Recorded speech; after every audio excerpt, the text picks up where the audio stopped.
Hi, welcome again, everybody, to this Blue Hill Avenue Transportation Action Plan meeting. This is our community meeting for March. Next slide. Recordings of our past monthly Zoom meetings and other project materials can always be found on our website. That website is boston.gov/Blue Hill Avenue. We have the slides, we have the recording, other project materials. We also now have audio recordings of the interpreted channels, if you would ever like access to the interpretation of this meeting in Spanish or Haitian Creole. Next slide, please. So as a refresher, we always like to start with the project goals. Our number one goal for this project is to improve pedestrian safety along Blue Hill Avenue.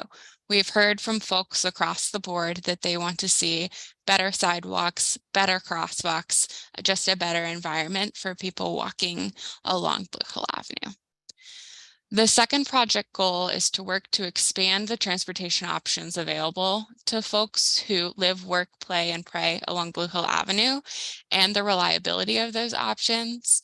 We've heard again from folks across the board who travel by all different means that it can be really hard to time your travel on Blue Hill Avenue because you never quite know how long it's going to take.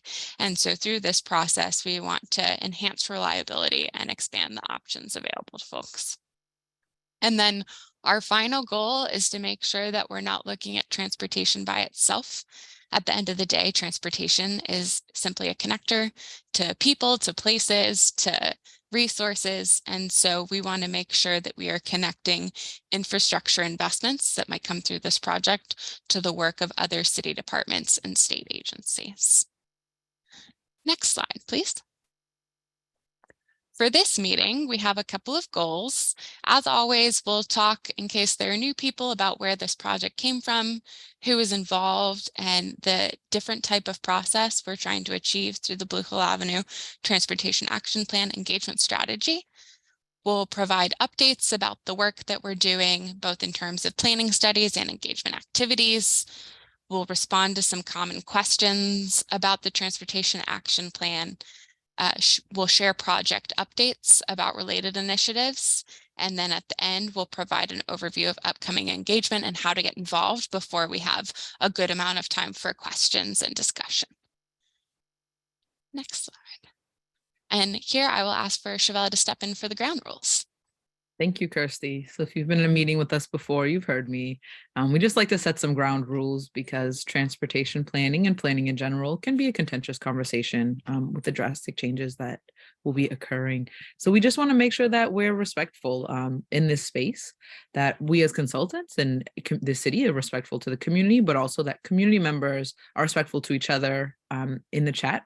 Everyone's coming from a different place to this meeting, so we just want to make sure that it is comfortable for people to be able to voice their opinions and experiences.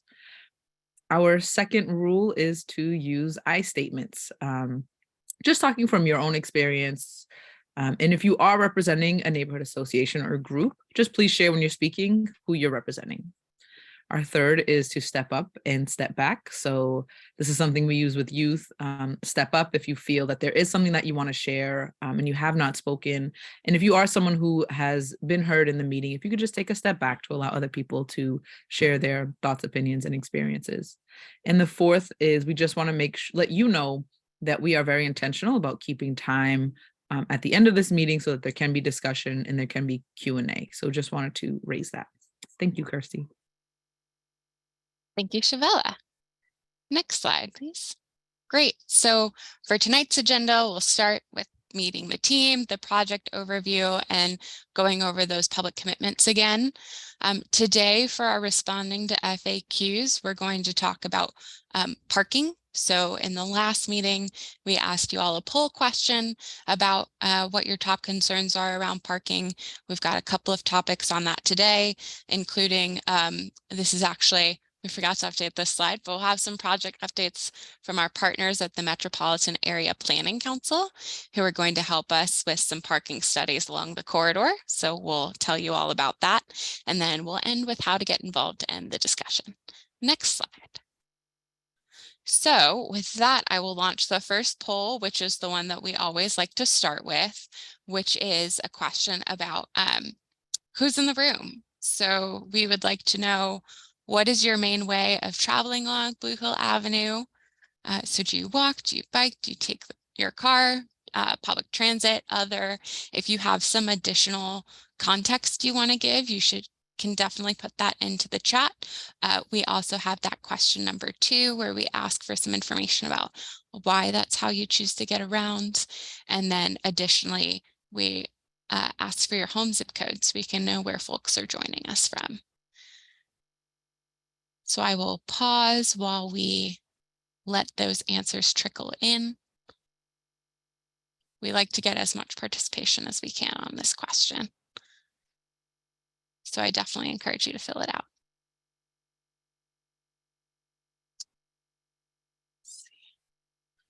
So far, we've got a pretty even split between people who take the bus and drive, some people who bike.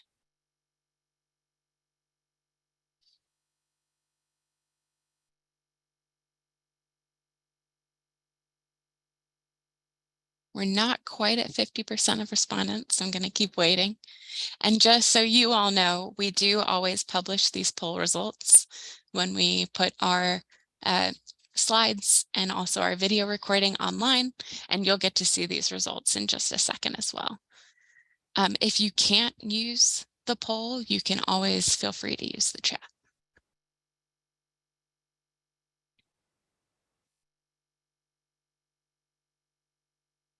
Give it just a couple more seconds.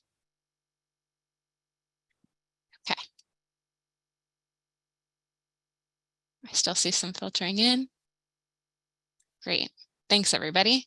So I'm going to go ahead and end the poll and share the results. So you can see that we've got about 55% of people usually drive, 33% take the bus or the train, 10% bike, and we've got one person who usually walks. So thank you so much, everybody, for sharing that with us.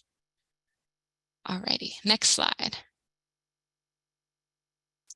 So from here, we'll move into meeting the team, the project overview, and our public commitments. Next slide.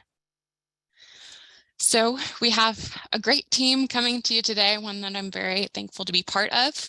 We have the public sector team.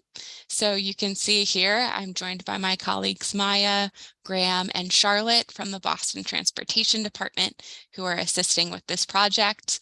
We also have the benefit of working with many other departments at the city who are helping us in this work. You can see some of those listed here. And this is all in service of that goal that we talked about of making sure our work is connected to all of the other work going on around Blue Hill Avenue and all of the other outreach and engagement being done. So if you ever have questions about the projects going on in these departments, we can help to facilitate those questions, answer them when we can, and also to make sure that we're sharing information with our partners. And the same is true of our partners at the state, MassDOT and MBTA. So these are a list of folks that we're working with at those various agencies to make sure that everything is coordinated and that we're really thinking about transportation in a holistic sense, not just from the city level, but also from the state level. Next slide, please. And from here, I'll pass it to Stephen. Yeah, thanks, Kirsty. So in addition to this project really being focused on breaking down silos and divisions between public sector work, which I'm sure for all of us has been frustrating when you go to a public meeting for one agency and you go to another one from another and it seems like they're not talking. So that was what Kirsty was describing that we're doing differently internally. Externally, we have a group of consultants, Grayscale Collaborative, Powerful Pathways, Tool Design Group, Consult Leela, and Real Talk for Change that have been working with and convening with a group of community leaders on a weekly basis. And those community partners that we've been working with most recently are Mattapan Food and Fitness Coalition, Greater Mattapan Neighborhood Council, Morningstar Baptist Church, Mattapan Square Main Streets, and Garrison Charter Neighborhood Association. And we have an extended group of community leadership, which we will be meeting with again in April, just in a couple of weeks. Grove Hall, Main Streets, Project Right, Franklin Park Coalition, Mattapan Teen Center, Prince Hall, Grand Lodge, Mattapan Community Health Center, and Franklin Park Zoo. So this is the sort of extended team.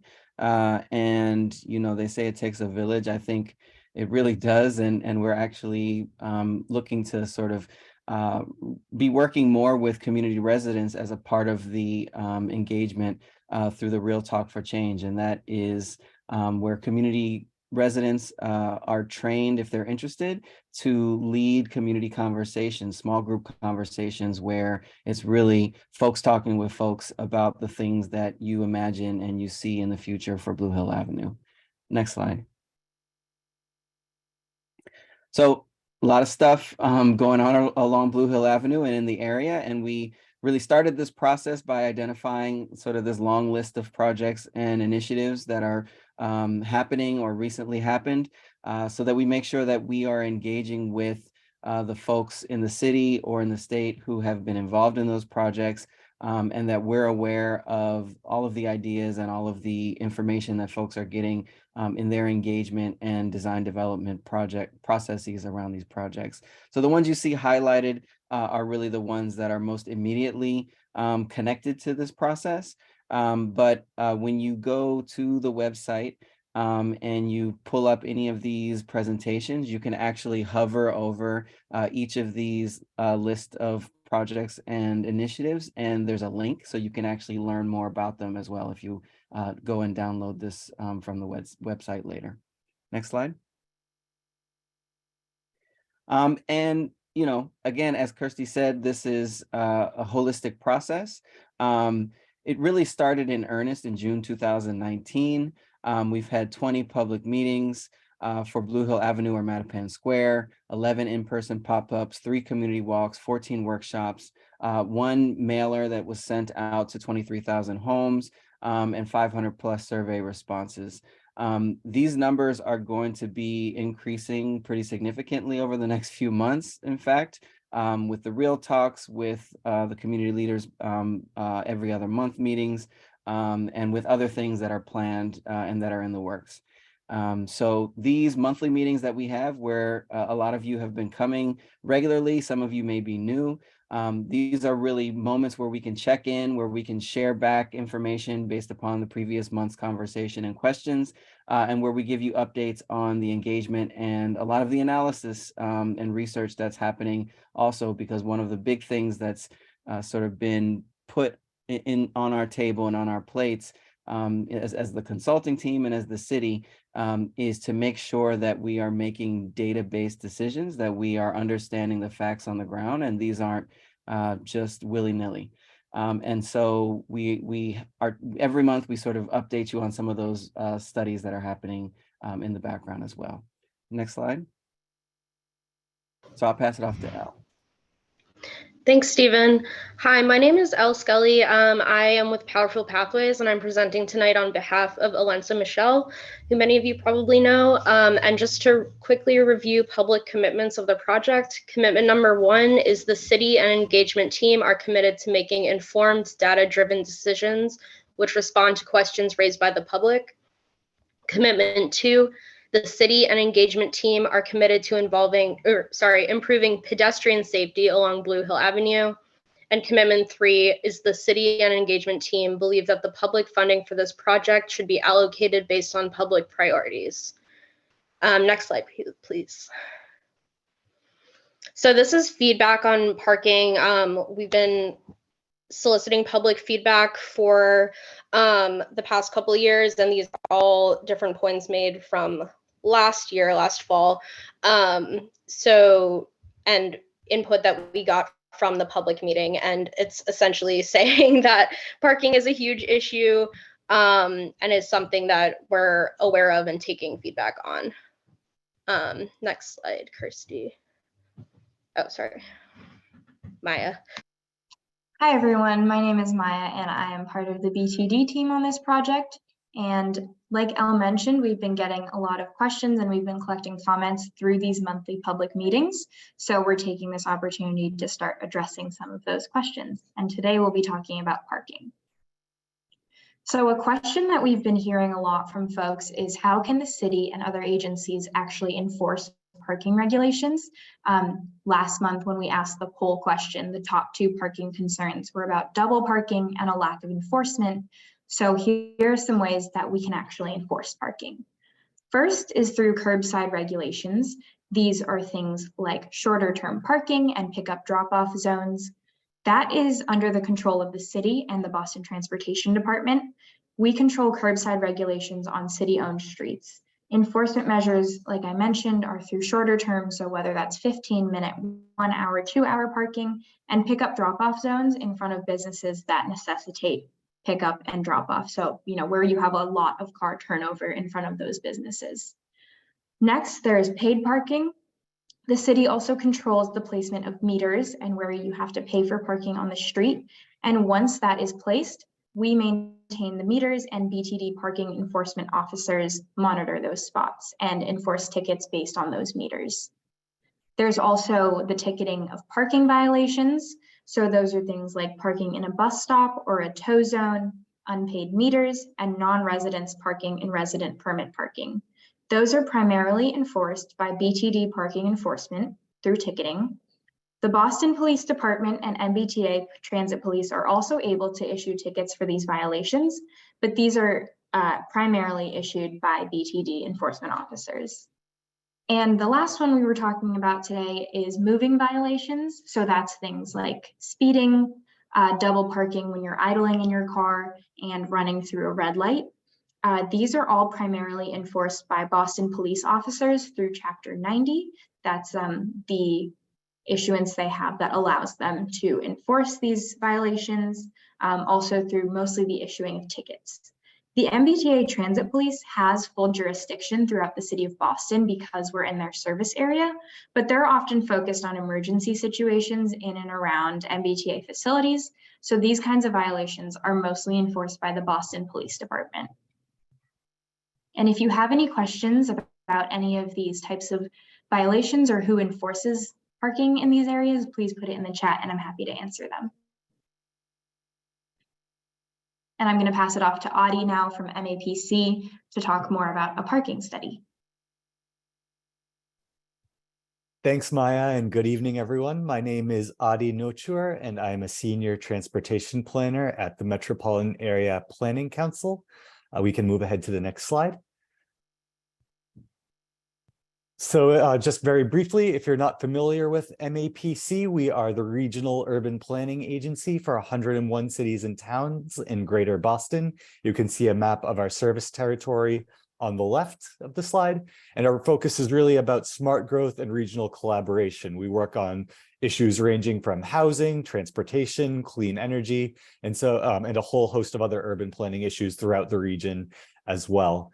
And so just a couple of other projects I'll note that are related to the Blue Hill Avenue area. We're working on a Boston to Blue Hills initiative to improve walking and biking access from the southern neighborhoods of Boston to the Blue Hills Reservation.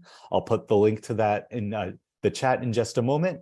And we're also, in addition to working on parking issues with the project team here on Blue Hill Ave, we're also going to be helping the project team look at housing issues as well. So we'll share more about that at future meetings. But today we're really here to talk about parking, and I'll say more about that in just a moment. I'm putting that Blue Hills link in the chat as well. So we can move to the next slide.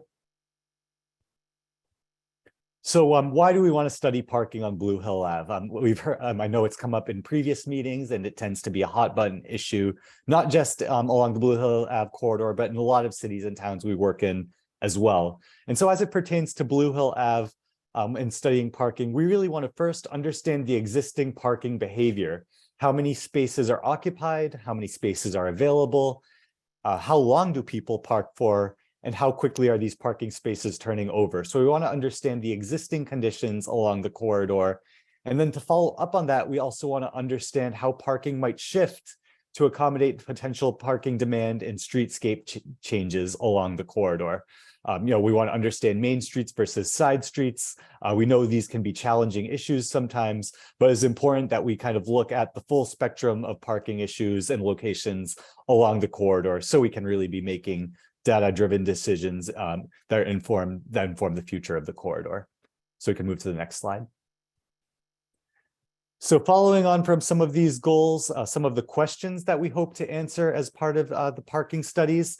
Again, what is the supply of parking on and around Blue Hill Ave? How much parking is available at different times of the day? Are there particular periods where there's peak usage versus where more parking might be available? We want to understand how much parking might be available within a short walk, a 2 to 5 minute walk of small businesses and commercial activity.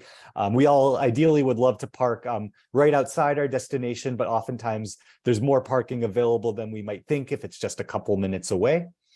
We also want to understand if there are issues with parking duration and turnover. Are people parking for long time periods? Maybe they're parking all day long in spaces where they should only be parking for 2 hours. And that might take spaces away from people who might want to visit some of the small businesses in the area. So we definitely want to understand that short and long-term parking behavior. And of course, we saw the comments earlier about double and triple parking being a big issue. So we want to observe that, understand how much is happening and how that can be better managed. Next slide. So our approach to studying parking on Blue Hill Ave is we want to identify areas of interest along the corridor. We know that this is a really long and complicated corridor with lots of issues at different parts of the corridor. So there's no way we can cover it in a single parking study. It will likely end up being a series of parking studies that look at different areas along the corridor. And no one area is going to be truly representative of the entire corridor. So we do think it is important to get started. So we want to pilot this parking study approach at Blue Hill Avenue and Old Road. I'll say a little bit more about that in the slides that follow. But later on in this meeting, we'll want to hear from all of you about what are some of the additional areas we might want to study as we move forward with this process. So we'll say more about that when it comes to that portion of the presentation. So we will identify the areas of interest in the targeted geographies along the corridor. Then we'll actually go out and we'll gather parking data on some of those areas. We'll analyze that data, and then we'll produce maps and reports that we'll publicly share with all of you to continue informing this process as we move forward. Next slide. So a little bit more about this pilot study area I mentioned looking at Blue Hill Ave and Old Road. We think there are a few compelling reasons to study this area to get this process started.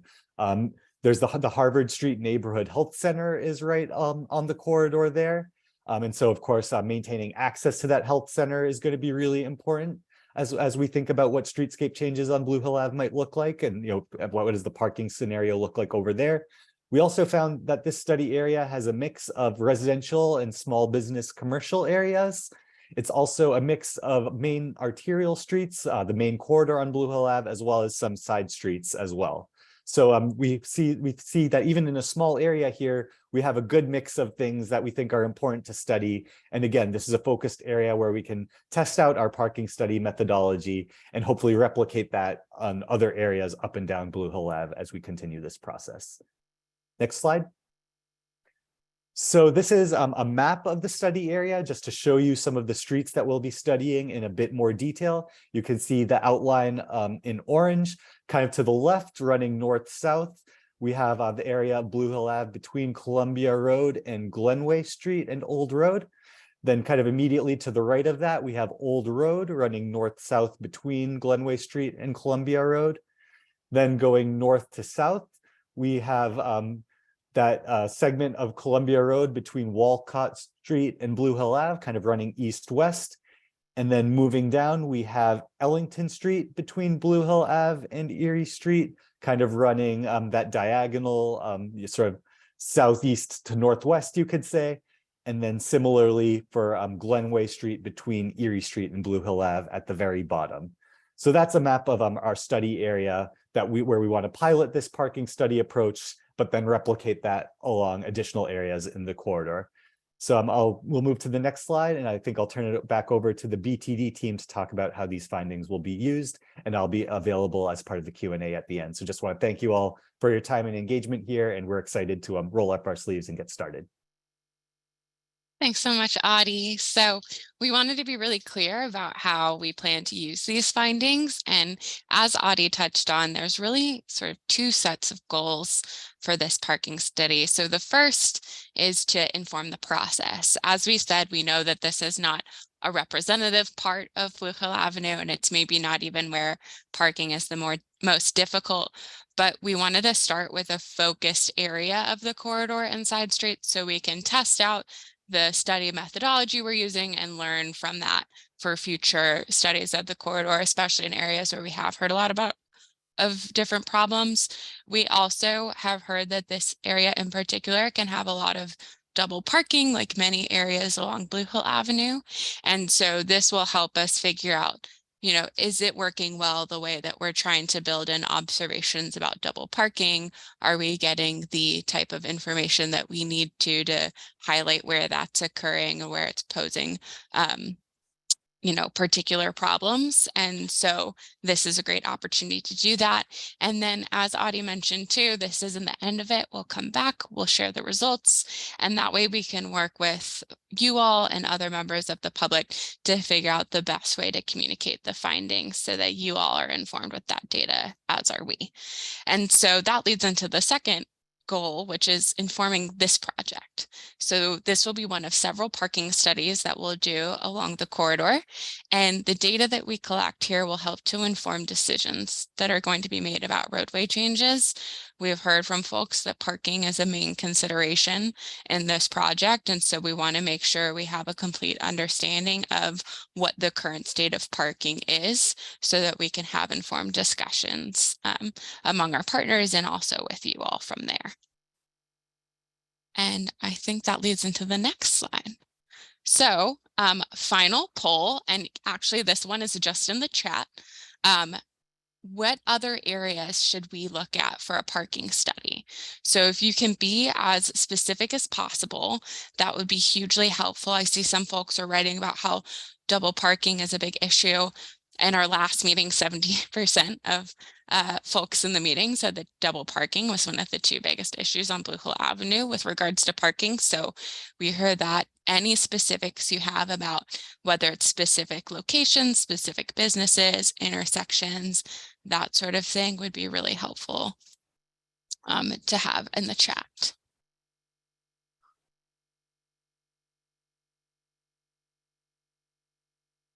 And I'll give folks a few minutes to do that. Okay, Grove Hall intersection, Warren at Blue Hill Ave. I hear double and triple parking near Talbot Ave and Blue Hill Ave. Yes, and you can also use the like function if you want to give a thumbs up if people are writing things that you agree with, that you've seen. Let's see. Grove Hall down to Dudley Street. So I will say that this project, the scope stops at Warren Street in Grove Hall. We're not looking north of the intersection for this project in particular, but that's still good information to have. And I'll make sure that that gets passed around here at the Boston Transportation Department. Let's see. Mattapan Station, Mattapan Square, Columbia Road to Warren Street along Blue Hill Ave, between American Legion Highway and Columbia Road, Blue Hill, Talbot, Harvard Street. Yep. We heard a lot about Happy Supermarket. It's a popular place. Yes, parking needs for Morning Star Baptist Church. Absolutely.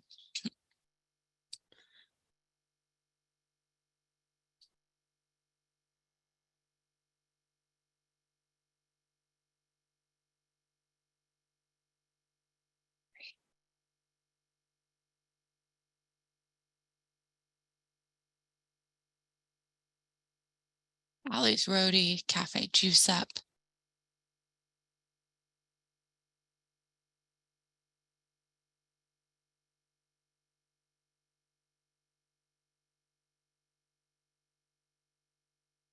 knowing how the parking is being utilized could be very revealing and helpful. Yep. Questions about the side streets too. Items about making sure we're including evening, nights, weekends, and holidays.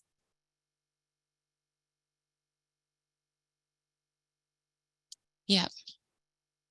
And so that's part of this as well, is we're going to, work on a methodology in terms of when we're out on the corridor, what hours, and then that way we can come back with feedback about that as well too.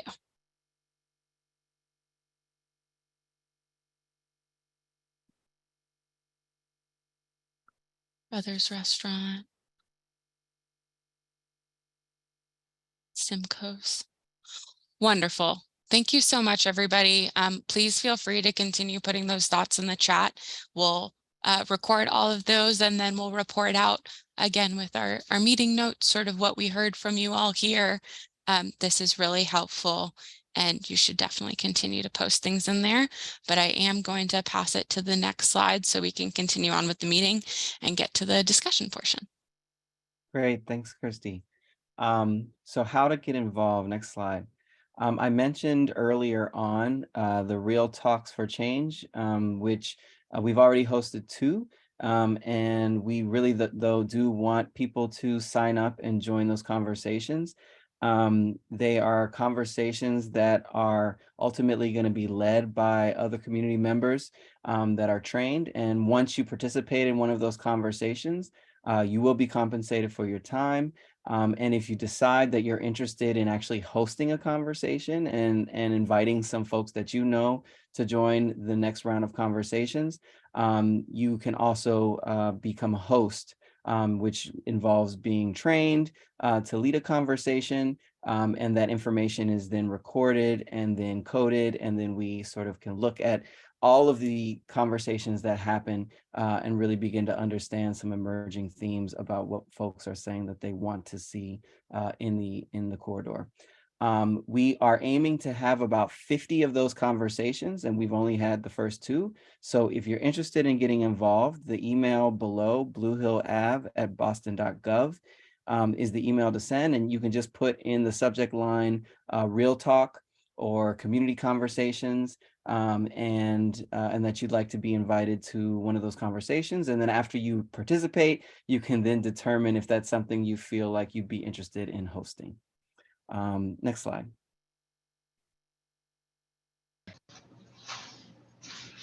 Thanks, Stephen. So additional upcoming in-person engagement opportunities that we have coming up.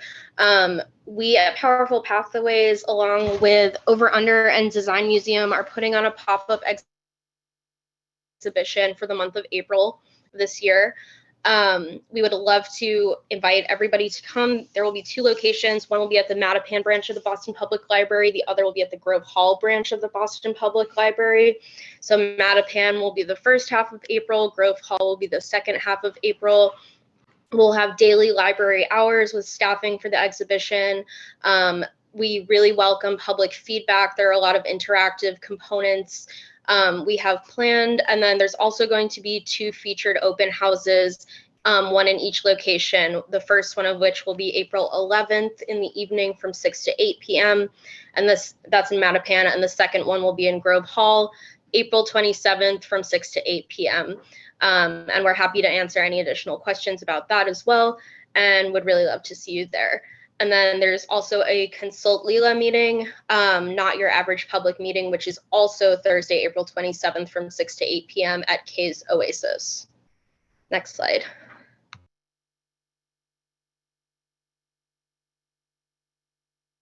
Alrighty, so final poll of the evening, and many of you have been on our last 2 public meetings where we shared this poll and you indicated interest. So thank you so much to those of you who did. If you've already done that, don't feel like you need to answer again, but we do just like to open this poll up in every one of our meetings to ask if folks are interested in getting involved. So if you select yes or maybe, the team may reach out to you with more information about upcoming engagement opportunities, in particular those Real Talks.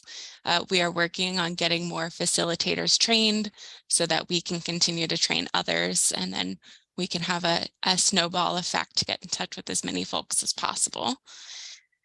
And while that poll is open, I will talk through some of the other upcoming activities that we have. So we've talked about the Real Talk sessions, the open house, and then Not Your Average Public Meeting. We also have Grove Hall drop-in hours. So at the Grove Hall Public Library every Wednesday, you can find myself, Maya, our colleagues from META, and often some other folks too, from 10 a.m. to 12 p.m. And we'll be there through May 31st. So if you want to stop by tomorrow, we'll be there. We're right when you walk in at a big table. We have tons of resources and we're ready to chat about any aspect of the project you want to discuss. So we would love to see you there. If you represent an organization and you're interested in having sort of a graphic format of a flyer to advertise that, you can email that Blue Hill Ave at boston.gov, and we will make sure you get one of those so that you can send it out and we can have a little blurb for you as well. And then we are also continuing these monthly public meetings through July, so you'll be seeing more of us. We are working also on a bus rider survey so that we can hear from some more folks who ride our bus system who often are unable to make this meeting. So we'll be doing that. We're continuing with the business surveys along Blue Hill Avenue. We're working our way down the corridor, as we all know. Thriving small business corridor. So we've got a lot of work left to do there, but we're excited about it. And then we'll continue to have youth focused learning and engagement workshops. If any of you were able to come out to the youth led Activating the Square event last Saturday, we're so glad you were able to make it. The youth were really, really proud and excited of how well the event went. So with that, I'm going to end the poll and we can move to the next slide.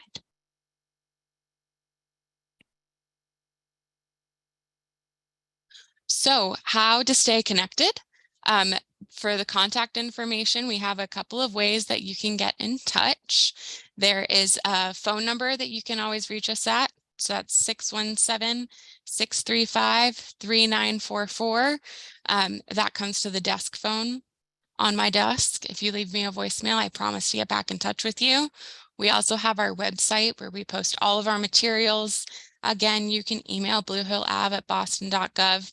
And if you've got particular questions for us, we have a form that you can use to give us some detail about the question you have about the project, any background on the question, and we try to answer those. We're building out a frequently asked questions document to post on the website, and then we also try to answer those here as well. And so with that, that concludes sort of the formalized portion of our presentation. It's almost 7:20, so we can actually go ahead and stop sharing the screen, although Maya, we might need to bring it back up if folks have specific questions about the parking study. And we have 40 minutes for questions. I do ask that people try to keep their comments or their questions a little shorter so that we have time to get to everybody. We do like to end right at 8 p.m. to be respectful of people's time. But if you have a question, please raise your hand. If we can start with questions about the parking study, if folks have them, and then we can move into general questions from there.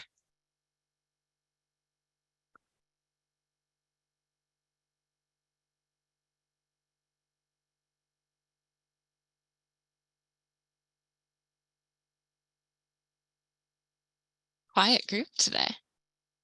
Hi, Miss Barbara. I'm going to ask you to unmute. Yes. Hi. Hi. Thanks for coming. Hi. Thank you. Last night, our West Selden Street and Vicinity Neighborhood Association had a meeting, and we included the Area B3 captain, lieutenant, sergeant, and the Community Service Department. We also had the lieutenant from the state police. And my concern with them was the double parking along Blue Hill Avenue from Mattapan Square all the way down to Grove Hall.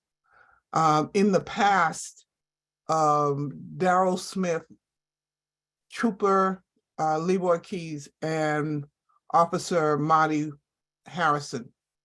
They made an effort, which really worked. And they notified the merchants and along Blue Hill Avenue. And on a certain day, what they did was they came down Blue Hill Avenue, both sides. They ticketed and towed any cars that were illegally parked. They also towed trucks that were in the Franklin Field area, right outside the Franklin Field park there. And they towed all those trucks that were illegally parked. Why can't, and at our meeting last night, we tried to, and I think successfully, there's going to be some effort into ticketing those cars that are parking there illegally, double parking and triple parking, all the way down from Mattapan Square down to Grove Hall. The other issue was they're looking for the support of BTD to also ticket people who park in the areas that are set aside for the buses.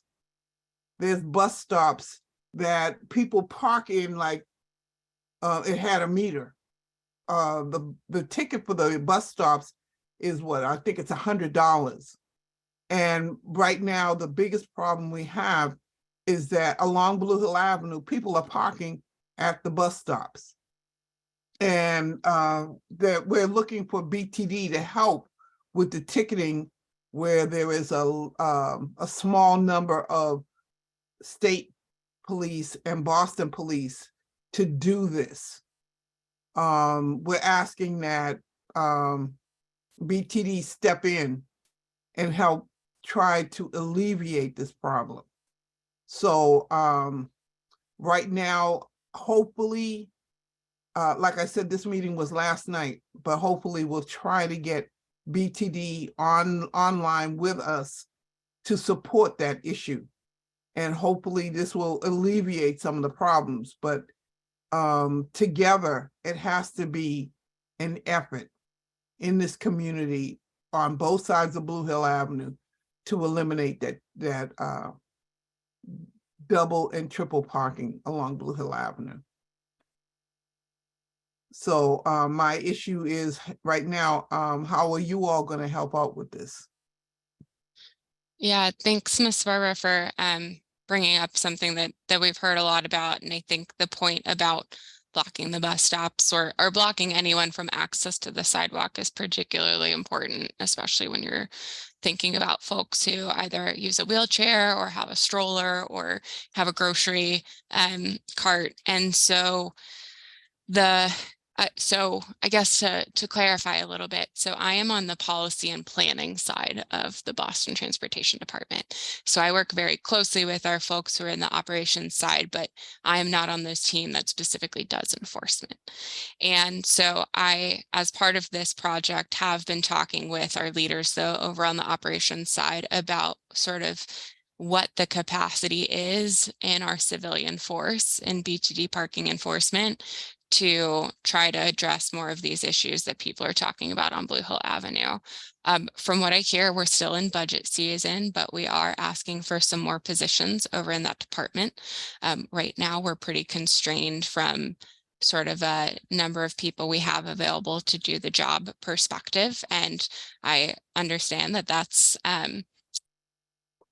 not an acceptable response, but it is a structural issue that we are working on. And then with regards to, there was another part of your question I wanted to make sure I answered. So that's about enforcement. The other thing I wanted to point out too is that for as many folks as we hear who are asking for more enforcement, there will also be that number of folks who come into City Hall who are upset about the enforcement. So as we think about enforcement strategies and we talk with you all in the community about what that might look like and what the options are, we also want to make sure that we are doing a good job, and that's on myself and my colleagues to communicate what that strategy eventually ends up being, so that people aren't taken by surprise and they don't have a ticket that they can't pay that is impacting their economic livelihood or their ability to support themselves and their families. So it's definitely something we're attuned to. I'm really grateful you brought it up today, Ms. Barbara, and we're definitely going to continue having this conversation as we work to address some of the structural issues that people are bringing up around double parking. Thanks, Kirsty. And just to amplify what you're saying and then what Kenya put in the chat, enforcement and the possibility of different enforcement strategies being a part of any solution that we have for improvements along the corridor are absolutely a part of our weekly conversations and are brought to bear, particularly by Mr. Elisa, but others as things that we need to be paying close attention to through this process.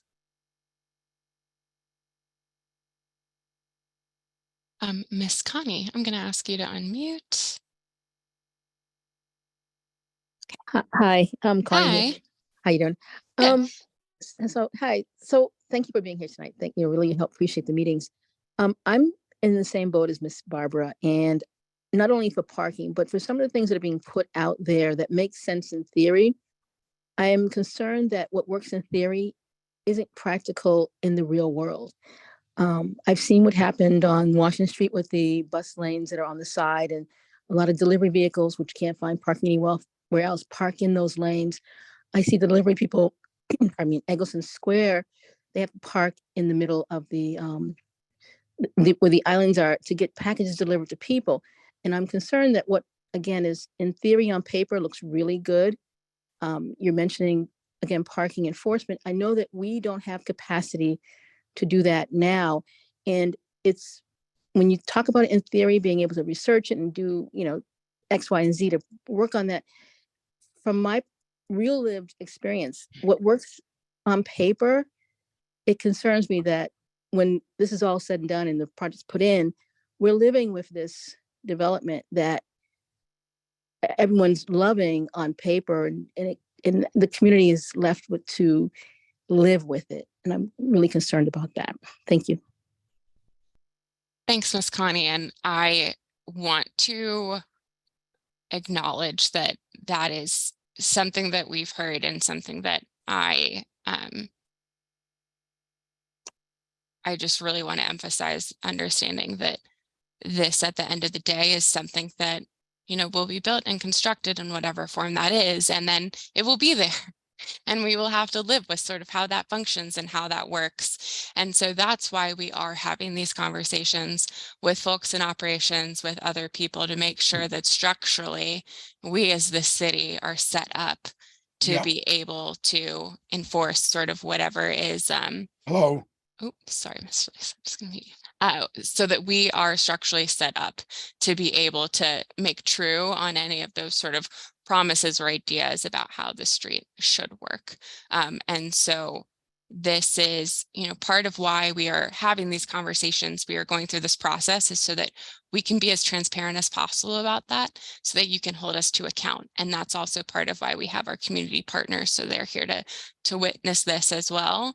And our commitment to you all, that we know that there are things that we need to work on and improve upon in order for, what the city is proposing to be successful on Blue Hill Avenue, and to make sure that whatever design we come up with, that it enhances people's access and does not detract from it.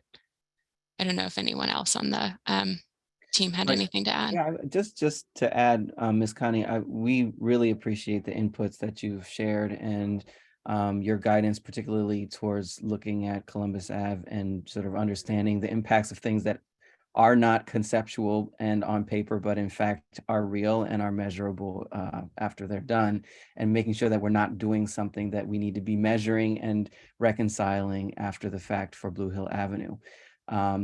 So that's balanced with also the need to do these studies. And I think the very important task of making sure that we're making data-informed decisions, even if that data is imperfect, even if that data ultimately is going to be shown to be inaccurate in some ways once something eventually happens. Our hope is that by taking a data-driven approach and doing some of these studies and analyses that are being requested by community members in advance, that we can at least make more informed decisions together. So that's the hope.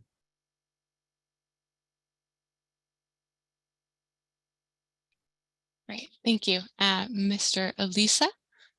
Good evening. Thank you very Good much for evening. the opportunity.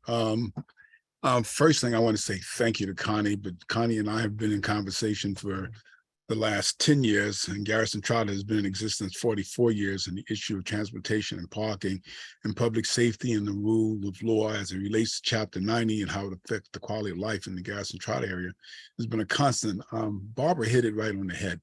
And, Steve and I thank you for acknowledging the fact that we've discussed this.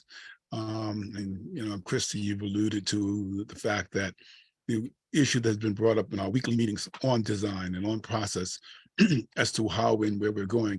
We've been very clear, and Barbara, you should know that this comes back from years of working with you and the others in Mattapan and Dorchester as to what enforcement means in terms of quality of life.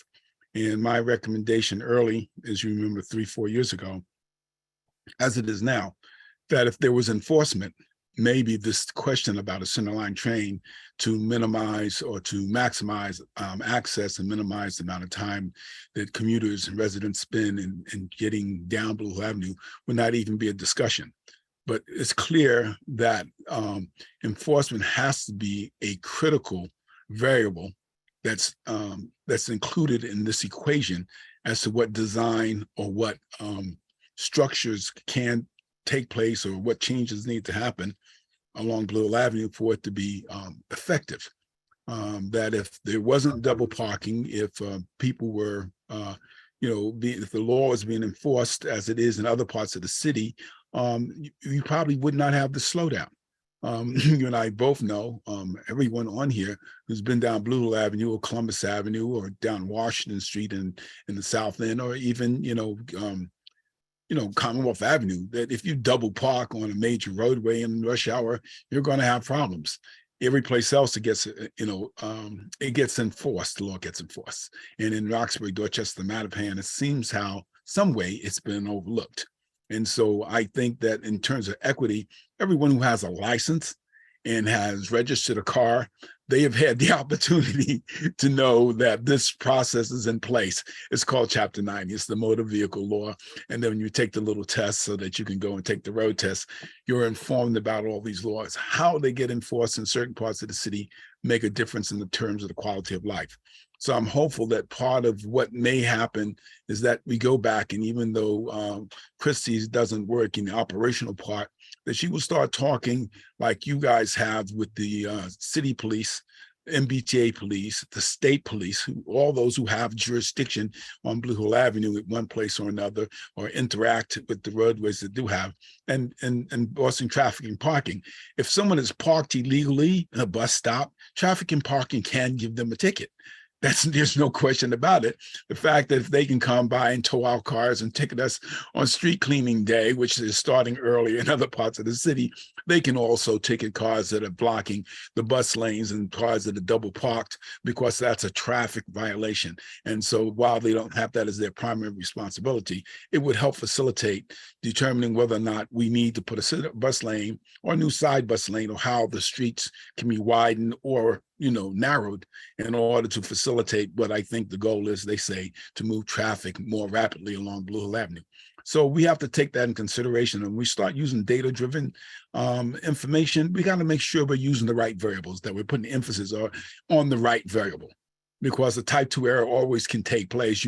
The dependent variable becomes more important than the independent variable, becomes more important than the dependent variable, which informs and determines your data outcome. And so we can come to conclusions that are data-driven, but it may not be correct because we put the emphasis on the wrong variable. And so I think right now that people who are looking at traffic and parking and how law enforcement works, it's not, and it should not work against anyone, regardless of their stature in terms of their financial ability. But if they're driving a car, it's just like shoveling snow. If you have a car and they say you have to be off the main street you have to move it off the main street. Doesn't matter, what your financial status is. If you're driving a car and it's an enforcement issue, you got to move your car. And if your car is parked and it's snowed in, you got to shovel and get it out. So, those variables that we talk about, whether or not someone is ability to pay or ticket, you don't have to get a ticket. You just have to follow Chapter 90 because you do have that responsibility as a person who owns a vehicle. But in terms of how we look at the future of Blue Hill Avenue and what we need to do, I'm hopeful that MAPC will get an area that is more rigorous in terms of including more housing and more activities than the site that they've identified earlier, only because to have a site that is bordered one side by a park, which takes up, all the space, and there's no parking on that side of the street, and a health center that takes up the whole block of the primary area, which the resources are going into research.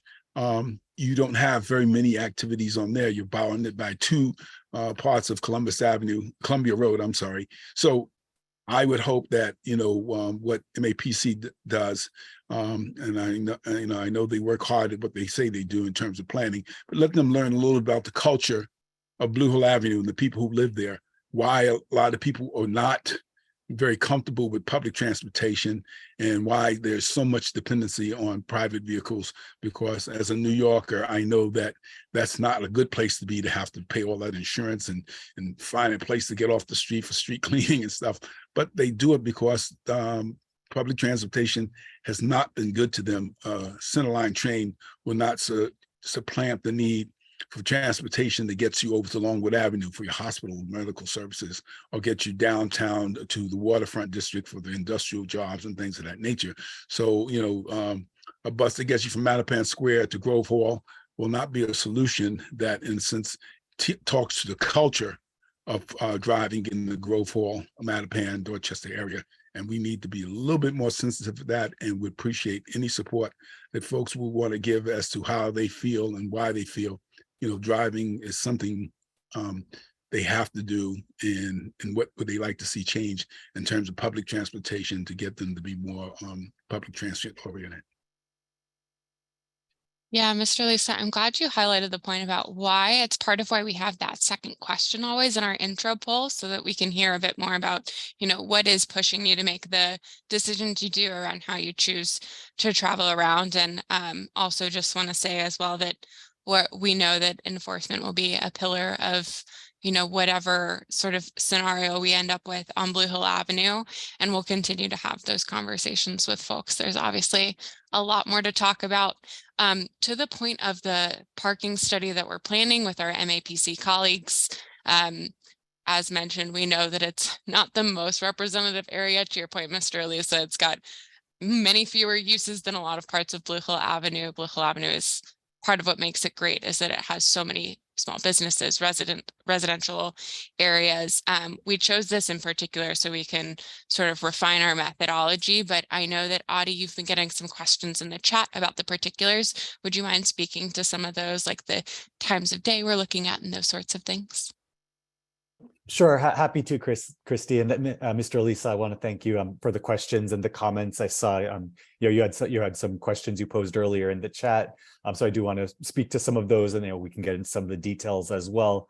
But I think certainly what, like we've articulated earlier, this old road area around the health center is just to get us started. But with future studies, we can definitely look at areas that have more of that residential mix or more of that commercial mix, because we know that no one area is going to be truly representative of the whole corridor. There's a lot of different areas we're going to look at, and we're going to need to target the approach accordingly.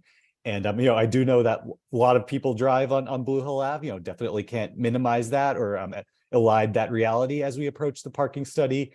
We also know a lot of people take the bus on Blue Hill Ave, and that bus service is not what it needs to be. People getting stuck in congestion. I know there's a long and tortured history with the 28X, and that we're trying to avoid those mistakes of the past with this process here.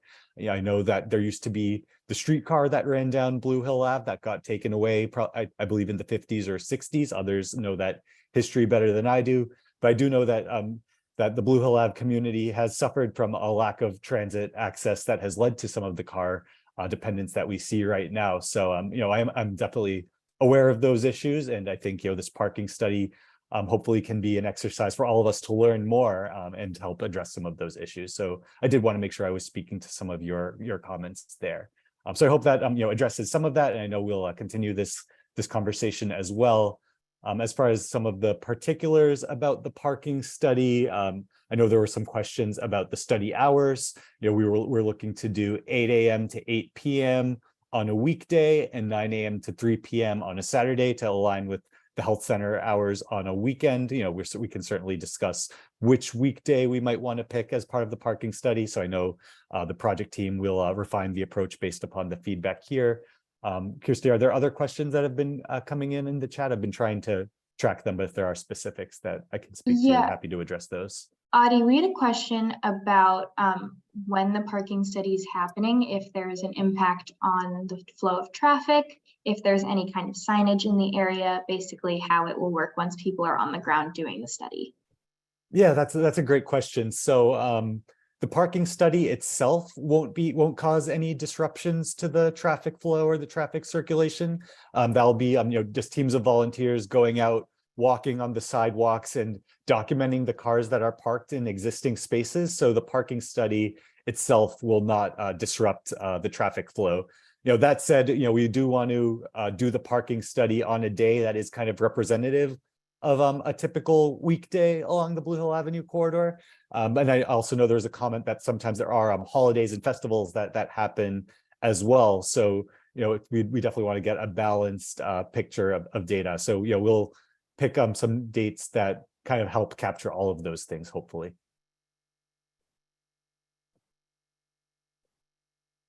Thanks so much, Audie. We might have some, so there's a question, one more about the parking study, which is the traffic study tracking the number of cars not originating in Mattapan, Dorchester, or Roxbury? That's a great question from Ms. Fatima Ali Salam. I see that in the chat. Thank you for that. I know this is something that comes up a lot. Where are people coming from and where are they parking? As it stands, I don't think we're planning to track the vehicle origin. That requires a pretty high level of data analysis that involves needing to take the full license plate information and then running that with the RMV. So that's not currently part of our plan to do that right now. That adds kind of an additional layer of complication beyond just being able to go out and capture some partial information along the corridor. But we can certainly continue that discussion if folks feel like it would be helpful to do so. Yeah, and so if you have sort of opinions about that, we can, part of this meeting is to present to you all sort of how we're thinking about the parking study. And if you think that there are really good reasons to make sure we're looking at vehicle origin, that's something we can do. There's sort of, and we've talked about this a bit tonight, but there's really three aspects of a parking study. So there's how many spaces are filled at any given time. What is the rate of turnover? So how long is each individual car occupying one of those spaces? And then the third that you can look at, but it involves this extra layer of data that Audie mentioned is, where are people originating from? We have, like, prior to the pandemic, even if I'm correct, Charlotte, we tried to do a analysis in Mattapan Square, but there were some sensitivities around collecting license plates. And so we ended up removing the origin piece from that parking study. Yeah, there are other ways of doing it. Using street light, you can sort of generally get, but that's for like moving vehicles, so flows, where they're originating from and arriving. But yeah, I think, we should probably talk more about what it would take and if we could take a look for the parked cars. Absolutely. I'm going to pivot back to people and their questions, but if you have more thoughts, please put them in the chat, or you can always email us or call that number.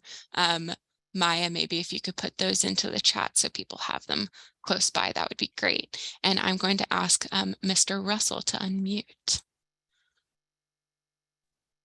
Hi, can you hear me? Yes, we can. Hello. How you doing? Good, how are you? I'm good. Yeah, I noticed meetings about the parking, and the parking is a huge concern of mine because I live in Mattapan Square. I live on Rexford Street in Mattapan Square, which is right across from St. Angela's. And as we stand right now with parking, I think there's plenty of parking in Mattapan Square. I think a huge problem is people need to park in front of where they're going, which causes a double parking. I see it all the time because, like I said, I live in Mattapan Square. I walk these streets every day. Like, I can trump your studies. But where we stand right now with that health center, ever since that health center was built, all the people that work in that health center, they park on my street. You know, people that go to St. Angela's Church, they park on my street. So if there's any like ideas of like taking parking away in Mattapan Square, that would be a huge issue for the side streets in the area. And I just don't, I'm not a huge fan. I'm staunchly against it. And I just wanted to add too, I know this is about parking, but right now I'm an electrician. So I work all over the city. I work everywhere. So like the T isn't like a huge, it's not very convenient for someone like me because I don't have a static work environment. So like, but right now I work at Lenox Street Project. So I take the 28 in the morning. And one of the issues I see, which I see when I'm driving is the traffic lights. They need to be calibrated. Like there's no reason, it could take me up to 10 minutes just to get from where my house in Rexford Street, the first traffic light is Babson Street, Blue Hill Ave. It can take me like 10 minutes to get to Morton Street because I got to stop at every light. And that's a problem for the buses too. Just this morning, when I got to, I call it Dudley, but Nubian Station, we get to the light. It was 5:50. I got to be at work at 6. So I got to do a power walk when I get to Dudley Station. But when we got to that light, the light just turned red. I looked up at the time, it was 5:50. The light turned green at 5:53. We have these lights that are so unnecessarily long. We got every light turning red. Like if we can just work on that, that would go a long way for buses to be kept on schedule. You know, things like that, plus enforcement of parking. Just like Mr. Clarence said, if we can work on these things, we wouldn't even have to have a conversation about redesigning Blue Hill Ave and doing all this unnecessary stuff and talking about we don't have money in the budget to do this, but we have money in the budget to do that. Like just small steps can go such a long way and then we don't have to like redesign everything. You know what I mean? But that's my piece, and I'll let you have it back.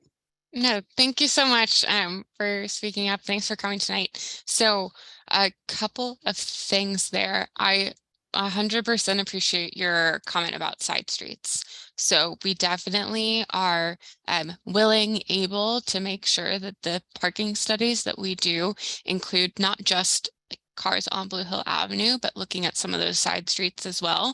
And you can see that even with the pilot we're running, we're including Old Road and some of the abutting side streets, because we've heard that from our community engagement partners and from other folks that that's something people are concerned about. So thank you for explicitly mentioning your street. We'll make sure to write that down if you want to put it in the chat, just to guarantee that we've got it 100% correct. That would be great. As one of the areas where folks are interested in a parking study being looked at. To the point of coordinating the signals, we have come a long way in terms of how we're able to control our signals. The city of Boston benefits from having a traffic management center where we can really sort of observe in real time how our signals are working. My colleagues on the traffic management team do that.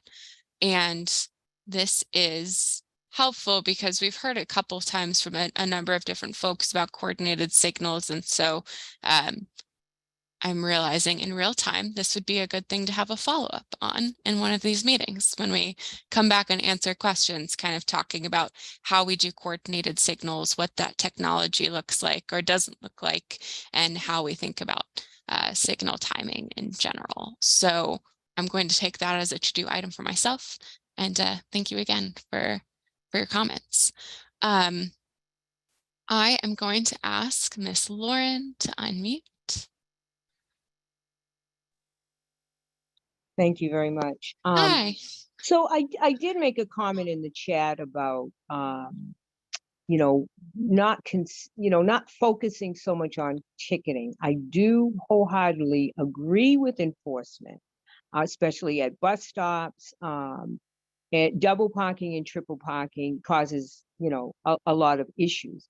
But I think we also need to consider, why are people double parking and triple parking? Because there are no spaces in certain pockets of Blue Hill Ave. And we experience it in the Garrison Trotter neighborhood, right? But my concern is for the businesses.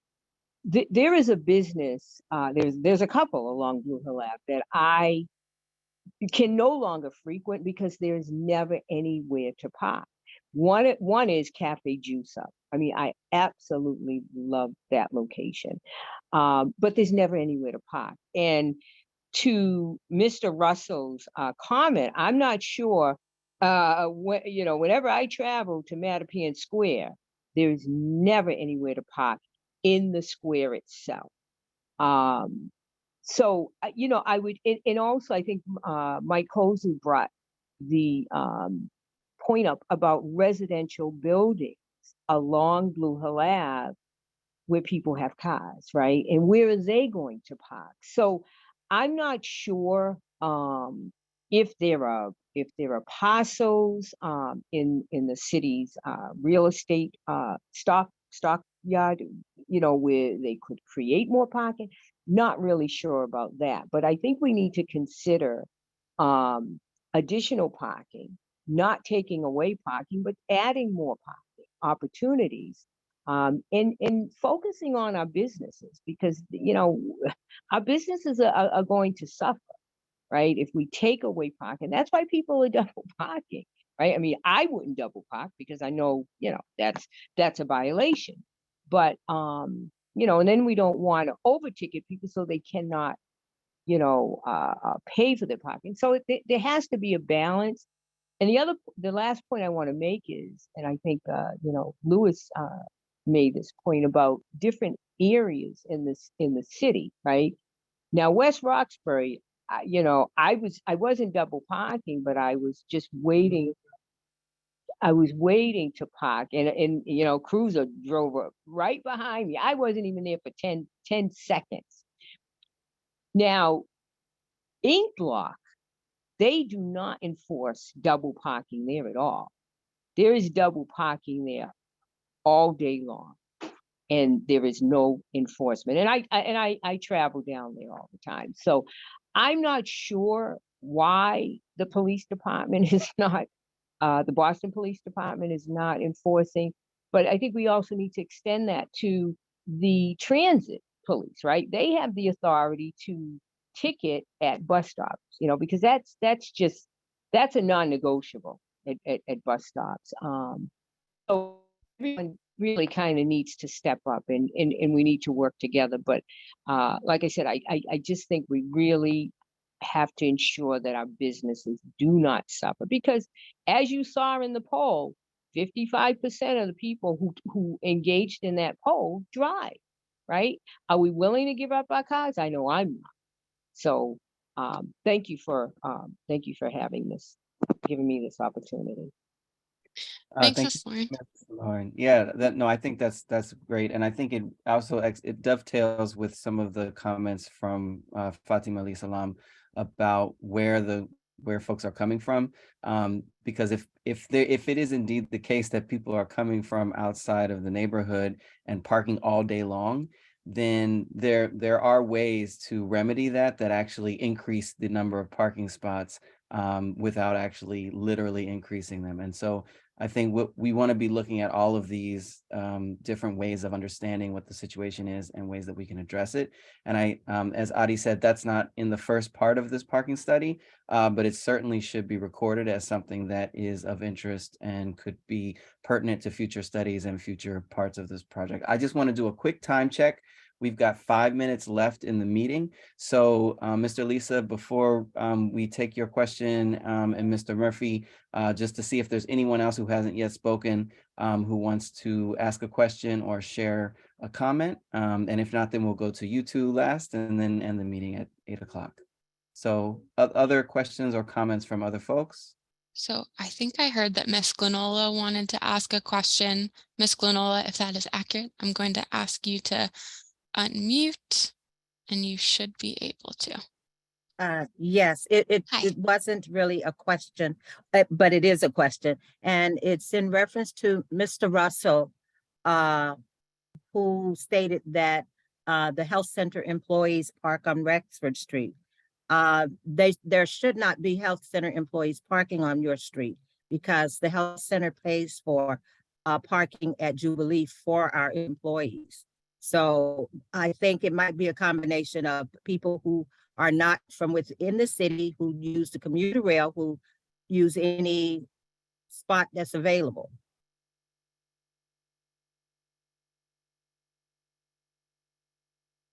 And Thank I you. think that's another that when the question came up also about where traffic is originating from Fatima.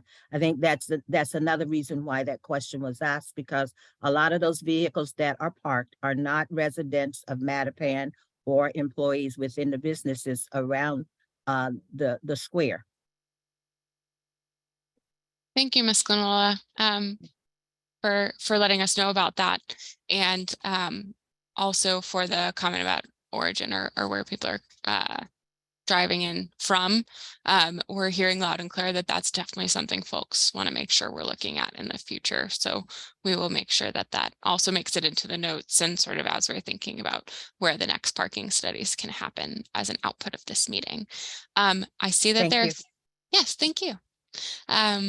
So I see that there are 3 hands raised. Mr. Kozu, I know we haven't heard from you tonight yet, so I think if it's all right, we've got 3 minutes and we'll end with you. Mr. Elisa, Mr. Russell Murphy, if you have any other comments or questions, things you want to talk about, please feel free to email, or we can follow up at another time if you'd prefer to talk by phone or anything. So, Mr. Kozu. I think the key thing about your parking study must also include highly residential areas, which is in Grove Hall from Columbia Road into Warren Street. We have several multi-unit apartment buildings along that stretch. And we don't want to be in a situation what happened in Columbus Ave where people lost their parking in front of their building. Now they have nowhere to park to unload and load their groceries in front of their buildings. So I think that your parking study, well, it's good to look at what's happening on the commercial end.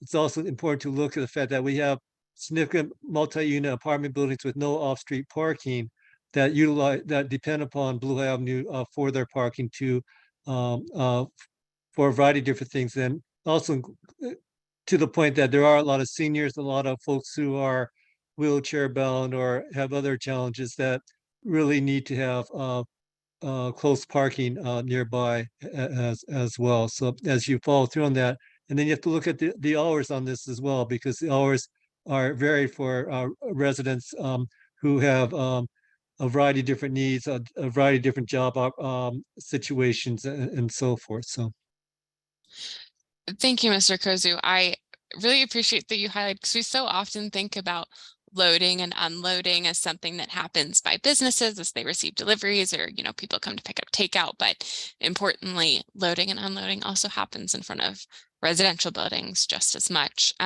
So we'll definitely, as we continue working on this, we'll be reaching out to you, Mr. Kozu, and others to talk about that point too, about making sure that when we're doing the parking studies, we're also looking at the correct times, because to your point, the sort of activity around residential areas might look very different. And then it also depends in large part about the types of jobs people have in the area, if they're working late shifts, those sorts of things are things we want to make sure we're attuned to. With that, it is 8 p.m. I just want to thank everybody again for coming tonight. I really appreciate that these meetings get good attendance from folks in the community. It is so helpful. We could not go through this process without you and without your feedback. If you have additional thoughts, I know that there's a lot of information we presented tonight. Please feel free to reach out by phone or by email, or come see us tomorrow in Grove Hall. We'll be there every Wednesday, 10 to 12 through the end of May. We'll extend beyond then if we need to. And I'm really looking forward to continuing many of the conversations that were started tonight. So with that, I will end the recording and hope to see you all soon.